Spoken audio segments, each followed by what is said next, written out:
A lo largo de 1924, Friedrich Wilhelm Murnau rueda El último, con Emil Jannings de protagonista. Es una producción de la UFA a la que el productor Erich Poma destina un enorme presupuesto. El guión es de Karl Mayer. Inspirada en El abrigo, de Nikolai Gogol, El último es una fábula antimilitarista sobre la desmesurada importancia que se da a los uniformes. Die Uniform ist ja auch übertrieben, nicht? Das sieht man doch, das soll ja so sein, der kleine Mann, der also nun da die Uniform hat und sich als was Tolles fühlt, ja? Das ist schon so gemeint, nicht? Und als er sie dann nicht mehr hat, fühlt er sich erstmal schrecklich, nicht? Und dann kann man eben lernen, dass das nicht so ist, nicht? Narra la historia de un portero de hotel que con su flamante uniforme se siente la persona más importante en el mísero barrio en que vive. Pero al ser demasiado viejo, se le despoja de su uniforme y se le destina a trabajar en los lavabos. Por la noche, el hombre roba el uniforme para poder presentarse con él en la vecindad.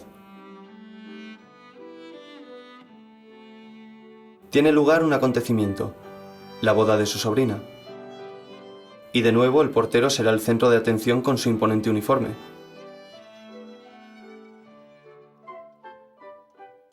Cada mañana guardará el uniforme en consigna antes de ir al hotel para trabajar en los lavabos. Pero un día se descubrirá el engaño y el hombre se sentirá acabado y perderá el deseo de vivir. El actor Emil Jannings, apoyado por Murnau, hizo añadir un epílogo con final feliz que refuerza el sentido antimilitarista de la historia.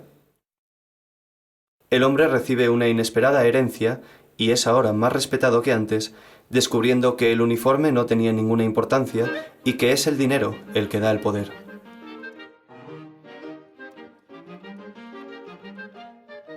Emil Jannings, con solo 40 años, hacía el papel de anciano portero gracias a un cuidadoso trabajo de maquillaje y peluquería de Waldemar Jabs.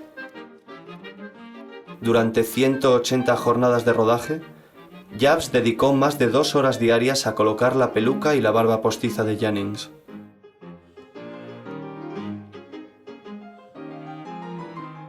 La librea de portero, que burlando a la censura hacía pensar en un uniforme militar con sus brillantes botones y galones dorados, fue encargada a una conocida empresa de Berlín.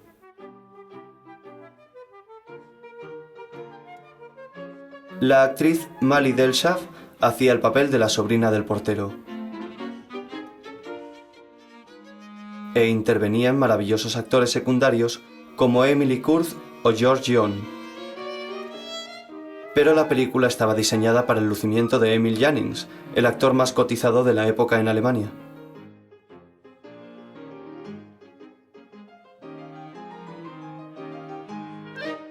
Sobre un presupuesto total de 1 millón de marcos, el sueldo de Jannings ascendía a 600.000 marcos. Es war ja, ich meine, dieser Film, dieser letzte Mann, da war ja sehr viel Emil Jannings, der auch natürlich bei den Besprechungen dabei war. Und, aber es war nicht so sehr wie in den späteren Filmen die Schauspieler, nur ausschließlich, sondern der Raum spielte eben eine große Rolle, nicht? Der Hintergrund, und ich glaube, dass jemand wie Emil Jannings auch sehr gut wusste, dass das ihn gerade hebt, ja? Los decorados fueron obra de los arquitectos Robert Herth y Walter Rohrig. Hicieron croquis de todos los planos en unas libretas que llevaban al rodaje. Es gab ja diese Bücher, wo die ganze Folge aufgezeichnet war. Alle Kameraeinstellungen, war alles besprochen, nicht? Alles war gezeichnet. Ja? Und mein Vater hatte dieses, dass er bei der Besprechung immer saß und zeichnete. Ja? Es gab unendliche Skizzenbücher, die zum großen Teil auch weg sind. Und jede Einstellung wurde gleich gezeichnet. Und das schätzte Murnau auch sehr, das weiß ich, ja? Weil er das gleich optisch sehen konnte.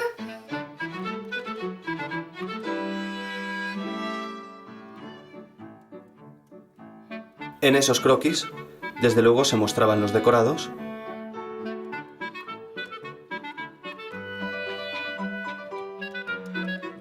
pero también la iluminación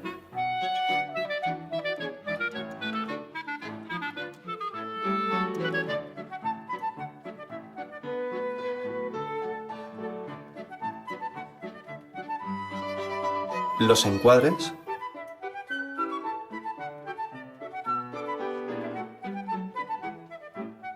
e incluso los movimientos de cámara. Und da stand dann eben unten drunter, Kamera fährt nach rechts. Also die Kameraeinstellungen waren alle drin. Und so nehme ich an, dass Freund da auch beteiligt gewesen ist, denn das hätten sie ja nicht machen können. Cada tarde, al acabar el rodaje, Murnau llevaba a su casa de Douglas Strasse a los decoradores para discutir el rodaje del día siguiente. Später erinnere ich mich, dass mein Vater so ein mit Schünzel zum Beispiel Ärger hatte. Und obwohl die Arbeit wunderbar war, aber es war Ärger. Das habe ich nie gehört von der Arbeit mit Murnau. Ja? Das war eigentlich so, dass man abends noch zusammensaß. Er kam ja auch nie nach Hause, weil bis in die Nächte gearbeitet wurde. Das weiß ich von meiner Mutter, die das nicht so gut fand. Ja.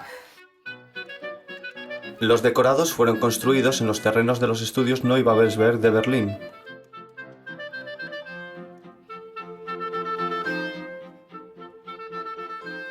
La prensa internacional se hizo eco de la espectacular construcción de la calle y fachada del hotel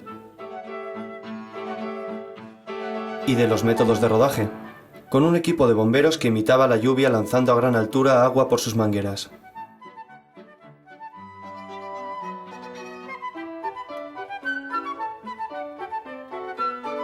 Aunque no siempre el resultado era perfecto.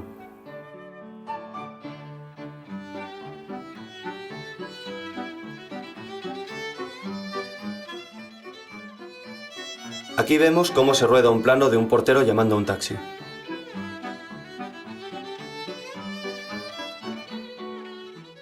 Tras él vemos un enorme edificio. En realidad es una construcción en falsa perspectiva de tan solo 8 metros de altura. La ilusión óptica de la perspectiva permitía que un decorado de pequeño tamaño pareciera un enorme rascacielos. Para producir esta ilusión se trucaban todos los elementos visibles. En primer término pasaban grandes coches. Tras ellos otros más reducidos conducidos por niños y en planos posteriores pequeñas maquetas manejadas a distancia.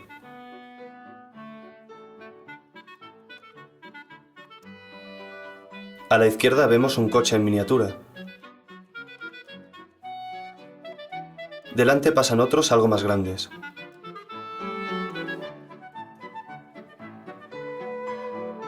Y al fondo pasan pequeñas siluetas de coches recortadas subiendo por unos raíles. El efecto del conjunto es soberbio.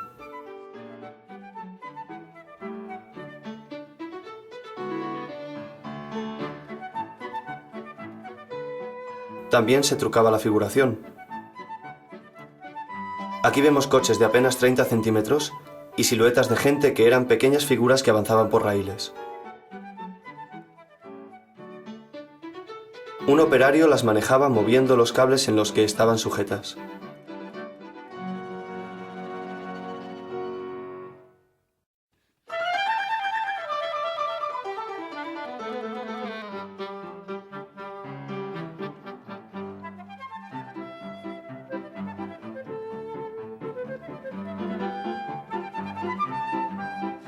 Las figuras y los coches en miniatura producen una ilusión de profundidad extraordinaria que es reforzada por la luz y los reflejos en el agua.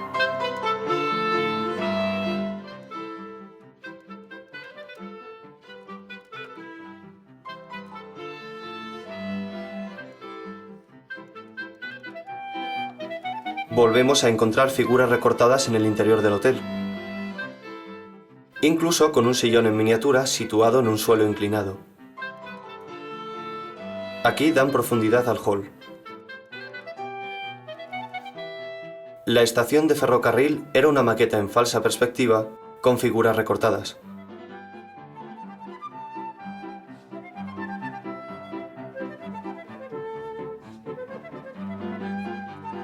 Podemos ver cómo también aquí se mueven las figuras. Y se sustituyen por otras para otra escena.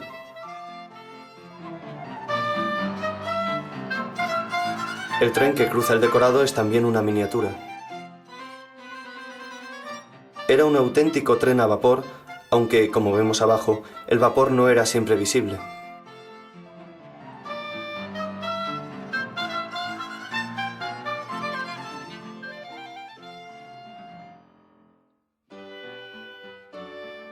La combinación de todos estos decorados y efectos con un gran número de coches y figurantes lograba una sensación de realismo en los decorados. Realismo reforzado por los numerosos rodajes nocturnos. El operador Carl Freund fue otra figura clave en esta película. En esta foto podemos ver que se está rodando con dos cámaras. La silueta negra rectangular que aparece semioculta tras la cámara es la bolsa característica del magazine de una cámara Pathé industrial.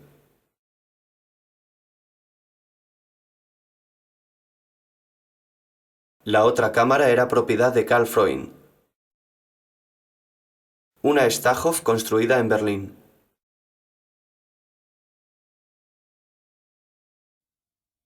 Con estas dos cámaras se rodaron numerosas tomas destinadas a montar al menos 3 negativos distintos. Uno de estos negativos estaba destinado a la exportación para la distribución de la película en el extranjero, y en general sus tomas eran de peor calidad, más lentas y más largas.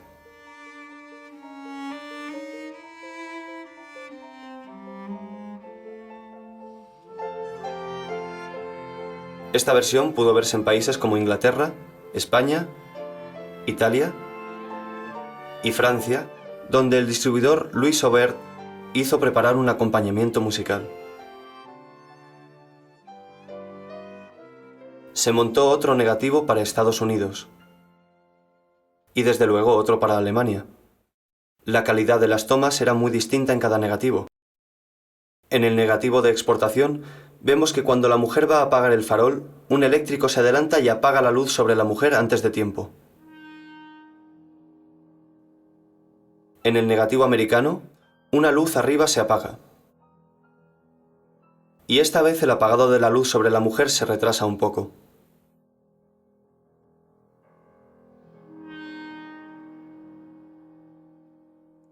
Y en el negativo alemán, podemos ver el efecto bastante conseguido.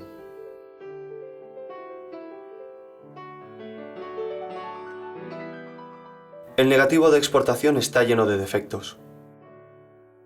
Aquí el plano es demasiado general para un momento dramático esencial, en el que se sugiere la degradación militar del portero.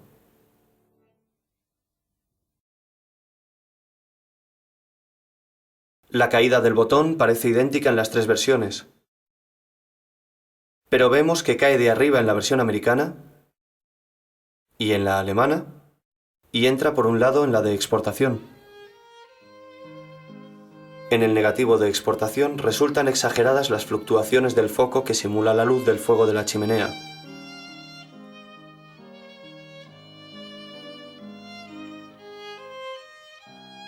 En el negativo alemán, el efecto es mucho más realista.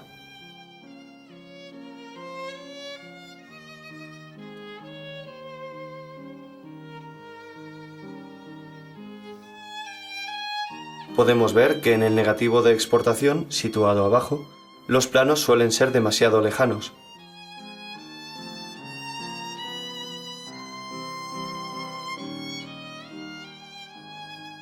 Aquí de nuevo el plano es demasiado general, perdiéndose los detalles de la interpretación.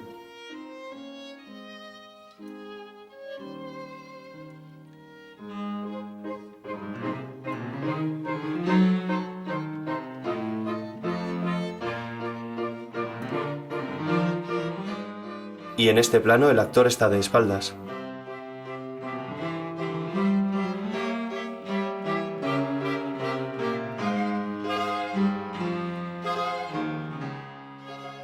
A veces es la luz la que cambia.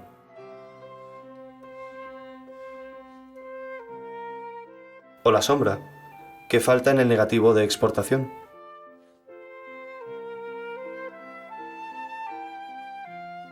En este trucaje es el negativo americano el que es diferente. Se repetían muchos rodajes para mejorarlos. Wenn ich mich an das erinnere, was über diese Arbeit mit Murnau erzählt wurde und mit dem ganzen Team, das waren eigentlich weniger Reibereien. Und wenn, dann wurden sie eben so mehr auf humorvolle Art und Weise erledigt. Ja? Es war mehr, dass man es zusammen entwickelt hat. Freund utilizó vidrios untados con vaselina para producir imágenes turbias. Dejando una parte del vidrio limpio y moviéndolo, lograba que la imagen se volviera nítida. Aquí vemos el resultado.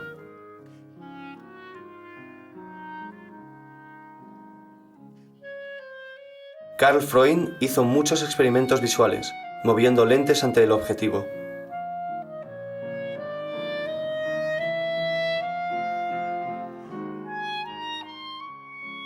A veces los bordes de esas lentes son muy visibles.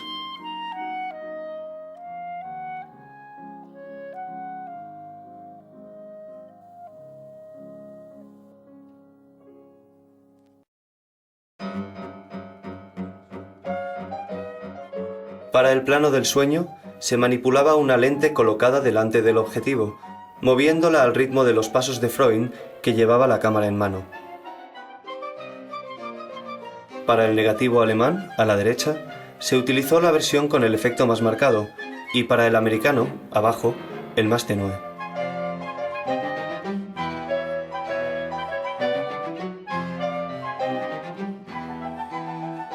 Pero la gran novedad revolucionaria de esta película fueron precisamente sus movimientos de cámara. Para ellos, Freund utilizó su cámara Stahov de tan solo 8 kilos de peso. Le puso un visor deportivo y un motor. Y se la ataba al cuerpo con correas, avanzando con ella tras el actor. Lógicamente, no podía ver con detalle los encuadres, que variaban mucho de toma a toma. Aquí, en el negativo de exportación a la izquierda, vemos cómo se pierde al portero, que tarda demasiado en reaparecer.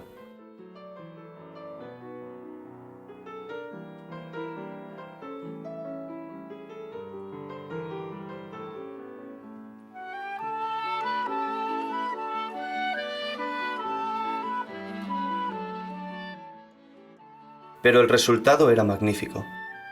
Por primera vez, el espectador tenía la sensación de seguir al actor, adentrándose con él en el decorado.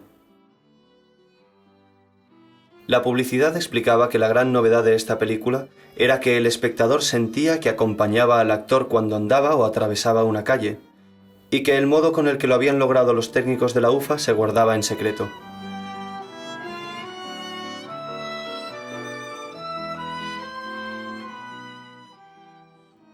Aquí, la cámara adelantaba a Jannings y el plano se convertía en subjetivo, para más tarde recuperar al actor.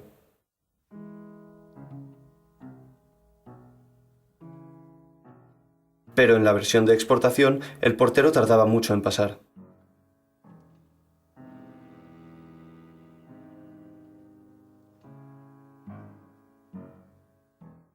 Freund seguía con su cámara a Jannings, caminando incluso de espaldas, como en este complicado plano en el que los figurantes tenían que sincronizar sus movimientos con su entrada en cuadro.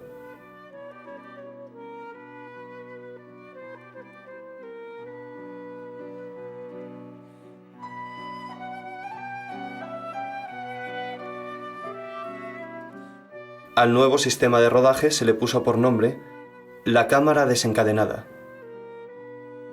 Para lograr algunos movimientos, se diseñaron complejos sistemas, como este puente montado sobre el decorado del patio de la vecindad. De él colgaba un soporte para la cámara, manejada por el ayudante de cámara Robert Baberske, de poco peso y pequeño tamaño. Con este sistema se fotografió lo que llamaron el sonido volador. La cámara parecía seguir el sonido de una trompeta.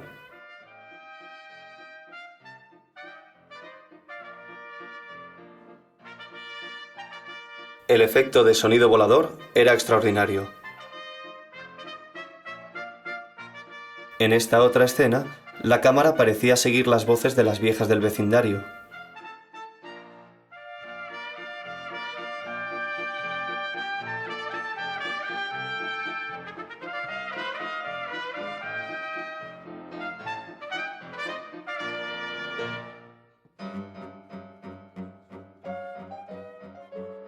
Se construyó esta plataforma móvil para la borrachera del portero.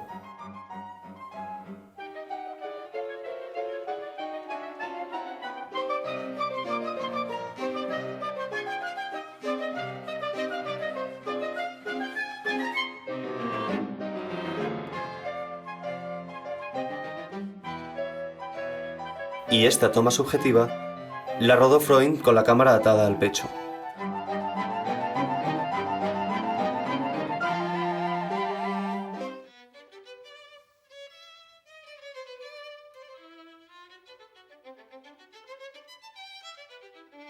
Para rodar este plano se utilizó una plataforma con ruedas de caucho.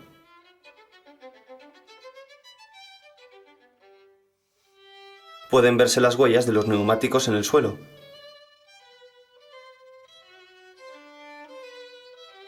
Y aún hay más huellas en esta toma, rodada más tarde. Pero para la época el efecto era sorprendente. Y años después todos se atribuyeron estos hallazgos. Karl Mayer, Robert Hertz y hasta Ulmer, que era un simple ayudante de 24 años. Freud nos ha dejado algunas explicaciones no muy fiables. Según él, todo empezó con este plano. Se puso la cámara en una escalera de incendios para poder aproximarse a la mujer.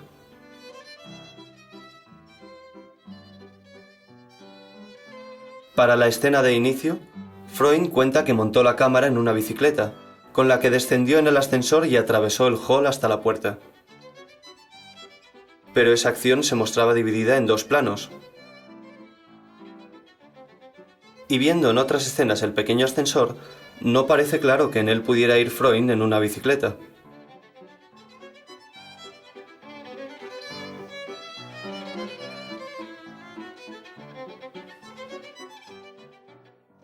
El plano de acercamiento a la puerta nos reserva una sorpresa. Si nos fijamos en la puerta de la derecha, vemos el reflejo del equipo de rodaje. Si lo pasamos más despacio, podremos verlo mejor.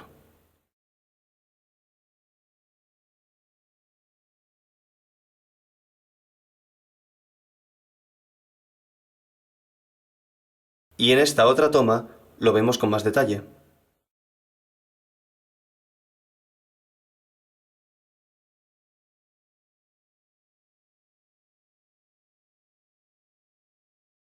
Y también hay reflejos frontales. Estamos viendo a Karl Freund sentado con su bata blanca. En esta toma, la puerta estaba abierta, pero podemos ver los reflejos frontales.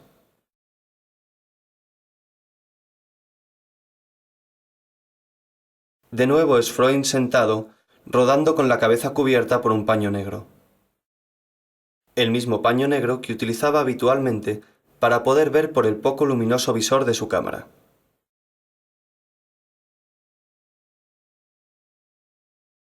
En lugar de una bicicleta, hemos visto a Freund sentado en una silla, rodando a manivela sobre una plataforma móvil. Como esta, utilizada en la UFA un año más tarde.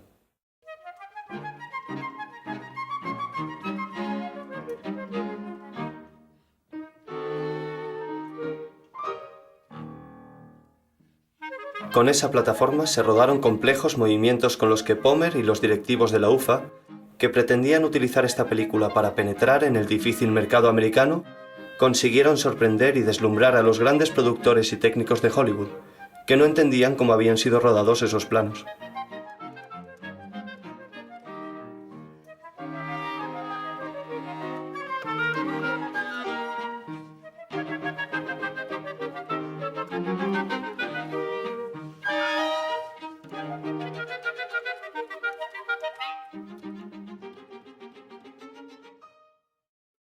Ich kann mich also erinnern an diese Geschichte. mit dieser beweglichen Kamera im letzten Mann, wo er dann aus Amerika angefragt wurde, wie das denn eigentlich funktionierte. Das ist direkt an Ort und Stelle entwickelt worden. Das war nicht in dem Sinne geplant. Plötzlich kam man auf die Idee, das zu machen und das funktionierte und so war ja vieles. Pero curiosamente, la versión americana tenía menos movimientos de cámara que las otras. En esta escena la acción es demasiado lenta. El gerente entrega la carta de despido. El portero no sabe qué hacer con su gorra. La deja. Busca sus gafas.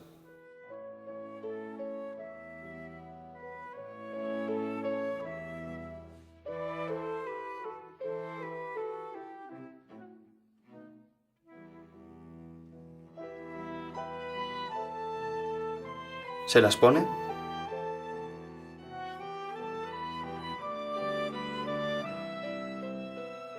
Y comienza a leer.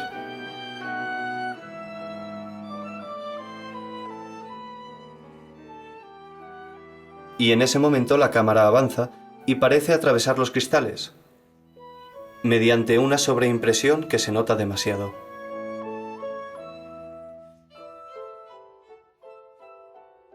Los alemanes solo querían mostrar movimientos perfectos a sus competidores de Hollywood.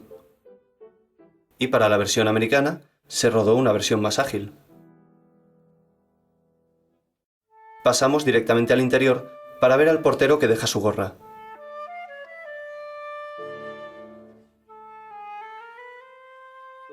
Y mediante un plano del gerente, se suprime la búsqueda de las gafas.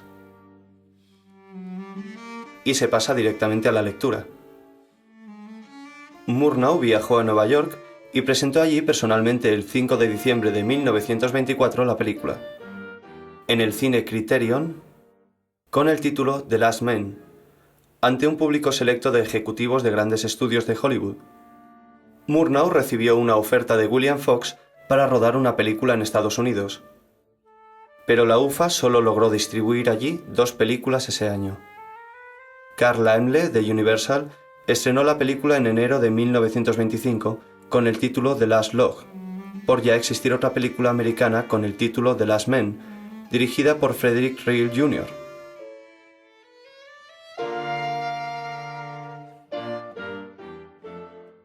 Hugo Riesenfeld preparó una cuidada música de acompañamiento con temas de repertorio.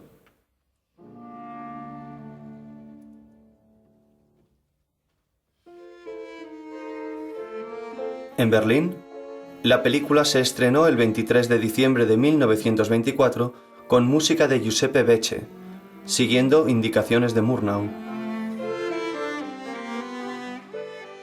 Murnau, das war der vielseitig begabte Regisseur, der visuell und aber auch hören konnte und Musik war ihm unheimlich viel. Se incluyó un tema de la ópera Andrea Chenier por tratar un tema similar. Un mayordomo es despedido por ser muy viejo. Era una referencia para espectadores cultos. Es lief sehr viel mit Anspielungen, glaube ich. Ja. Und so natürlich mit Anspielungen, die damals war ja doch sehr vieles noch literarisch. Und alle kamen sie ja aus dem Milieu des Bildungsbürgertums eigentlich, bis auf Röhrig. Und da war das hatte man, das wusste man, das hatte auch jeder zu verstehen. Da brauchte man das gar nicht so deutlich zu sagen. Nicht? La película se mantuvo mucho tiempo en los cines.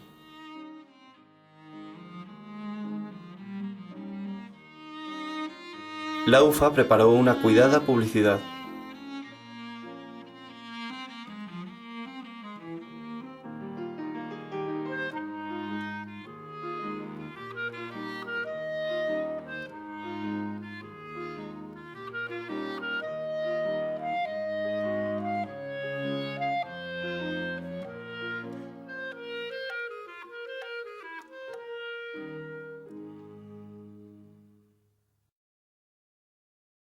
Theo Matejko diseñó el cartel.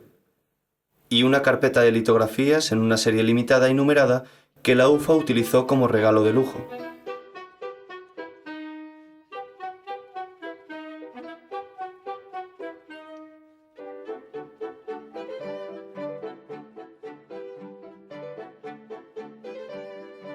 Matejko se basó en las fotografías realizadas durante el rodaje por el fotógrafo Hans Natschke.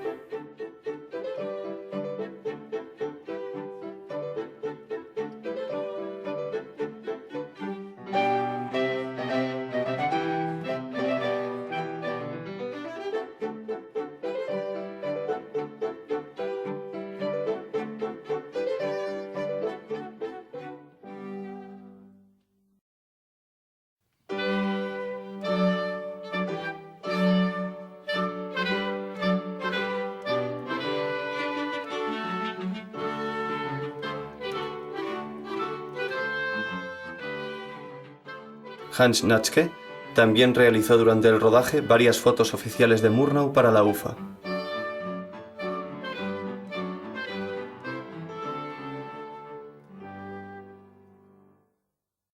De el último existen diversos materiales. Una copia procedente de Australia contiene muchos rótulos en inglés añadidos en 1925 por la distribuidora Australasian Film Limited afincada en Nueva York. Esta copia fue tirada en 1925 en Estados Unidos a partir del negativo enviado a la Universal por la UFA y contiene también los rótulos americanos.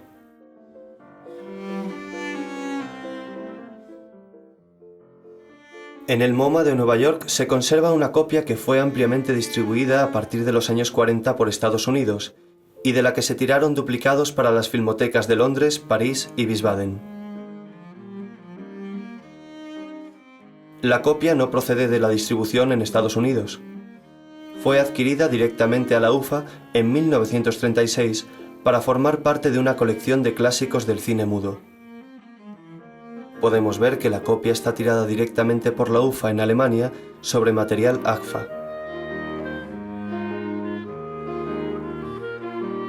Los rótulos flash alemanes fueron eliminados y se sustituyeron por otros en inglés encargados en 1936 por el MoMA a un estudio fotográfico. Se realizaron con ventanilla sonora y en material diacetato, considerado en la época de seguridad, pero que se ha descompuesto con el paso del tiempo. En Wiesbaden se han conservado unos rótulos encargados por los directivos de la UFA que no consideraban comercial una película sin rótulos. Se incluyeron en una versión que pasó censura apenas un mes después del estreno en Berlín.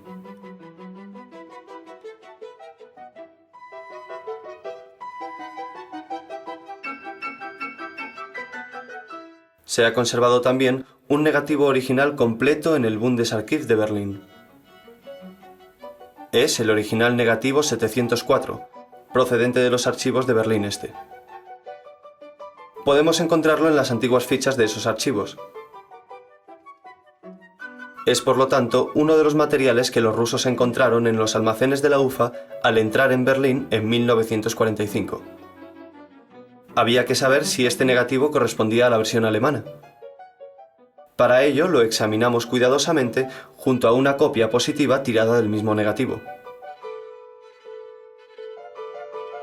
Lo primero que observamos fue la existencia de rótulos flash ingleses junto a americanos e incluso alemanes, todos ellos de los años 20. Esta mezcla de rótulos parecía indicar que se trataba de un negativo destinado a la exportación. En este plano podemos ver una mancha blanca. Si lo pasamos despacio y detenemos la imagen, vemos que hay algo escrito. En el negativo vemos que han escrito con tinta "titolo" en italiano. Es una prueba de que es el negativo de exportación que fue enviado a Italia. También estuvo en Inglaterra. Este es un fotograma de un rótulo realizado en Inglaterra en 1925, cuyo texto no corresponde ni al rótulo de los años 30 realizados por el MoMA, ni al rótulo original americano, que encontramos en la copia australiana y que es similar al original alemán.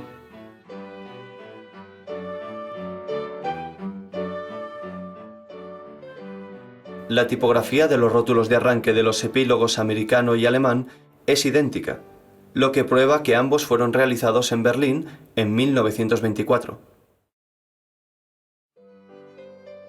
Durante el rodaje en Neubabelsberg, se prepararon los planos con texto para la versión americana.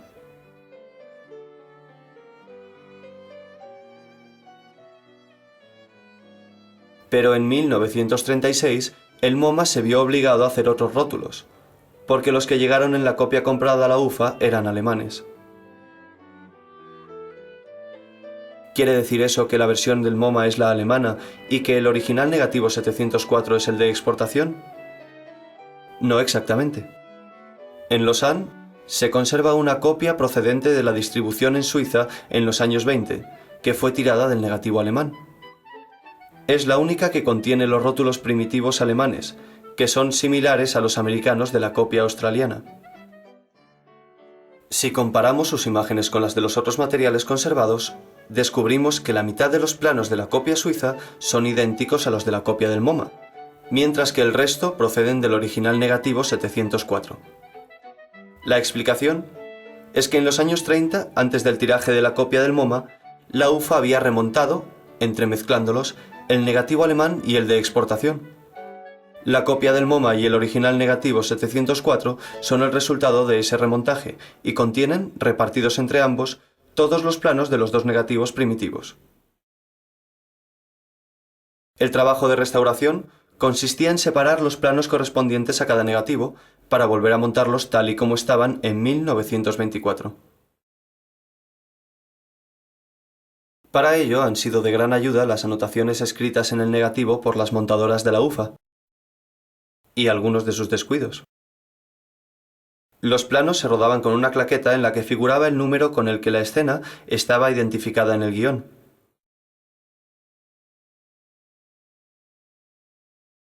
Al iniciarse el montaje, se quitaban los fotogramas que mostraban la claqueta y el número se copiaba con tinta en los primeros fotogramas de cada plano.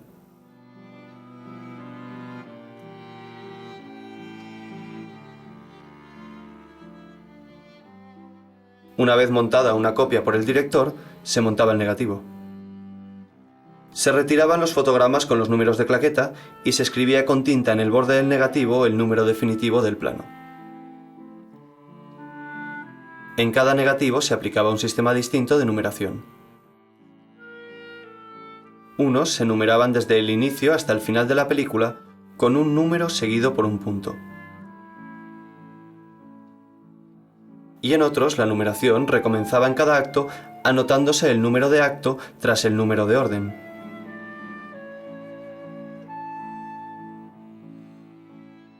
En el original negativo 704 encontramos los dos sistemas de numeración alternándose.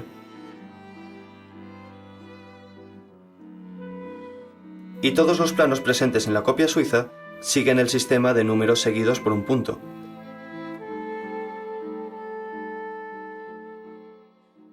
En la copia del MoMA pueden verse restos de esa misma numeración.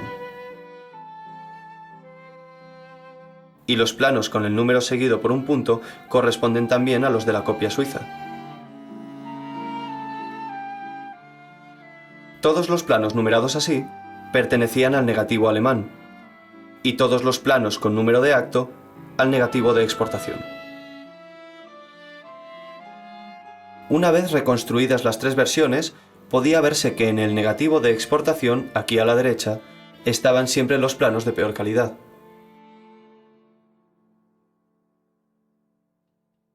Pero también en el negativo alemán hay errores. Aquí el monóculo cae.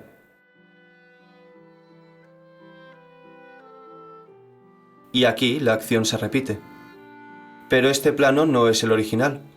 Es un duplicado realizado por la UFA a partir del negativo americano para reemplazar el plano original deteriorado. Aunque cometieron un error al copiar este plano. ¿Cuándo deberían haber copiado este? Existen otros duplicados de la época que hay que mantener en la película al haberse perdido los originales. Pero ahora la versión alemana de El Último está razonablemente completa.